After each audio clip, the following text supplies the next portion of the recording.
যে সমস্ত মানুষেরা তেল মশলা অ্যাভয়েড করতে চান বা হেলথ কনসিয়াস তাদের জন্য এই রেসিপিটা পারফেক্ট। আমি এখানে সমস্ত রকম সবজি দিয়ে চিকেন রান্না করেছিলাম। রেসিপি যেমন হেলদি তেমন বাচ্চাদের জন্যও পারফেক্ট। তো চলো দেখে নেওয়া যাক রেসিপিটা আমি কিভাবে করলাম। তো আমি নিয়ে নিয়েছিলাম 6-7 পিস চিকেনের টুকরো আর তার সাথে কিছু সবজি গাজর, ক্যাপসিকাম, পেঁপে আর ফুলকপি।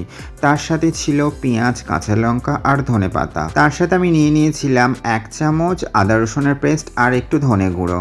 কড়াইটা গরম বসিয়ে কেটে রাখা সমস্ত সবজিগুলো একটু হালকা নেড়ে চেড়ে পরিমাণ মতো জল দিয়ে আমি সিদ্ধ করতে বসিয়ে দিয়েছিলাম। সবজিটা যতক্ষণ সিদ্ধ হয় সেই টাইমটায় আমি এখানে মাংসটা একটু হালকা করে ম্যারিনেট করে নিয়েছিলাম। চিকেনের মধ্যে দিয়ে দিয়েছিলাম লবণ, হলুদ আর তার সাথে পরিমাণ মতো ওই আদা রসুনের পেস্ট, পেঁয়াজ, কাঁচা লঙ্কা সবগুলো একসাথে মিক্স করে আমি রেখে দিয়েছিলাম ওই 15 থেকে 20 মিনিট মতো।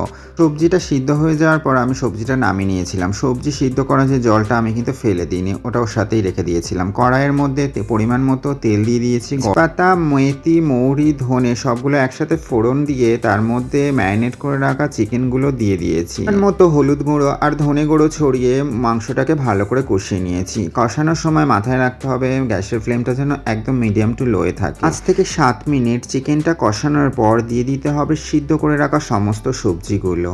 ঝোলটা একটু ফুটতে দিতে হবে। ফুটে আসলে নামানোর সময় ধনেপাতা ছড়িয়ে নামিয়ে নিতে হবে। ফাইনালি সবজি দিয়ে চিকেন আমার রেডি হয়ে গেছে আর দেখতে তো ভীষণ কালারফুল লাগছে। তো রেসিপিটা তোমাদের কেমন লাগলো অবশ্যই কমেন্ট করো আর ভালো লাগলে একটা লাইক করো।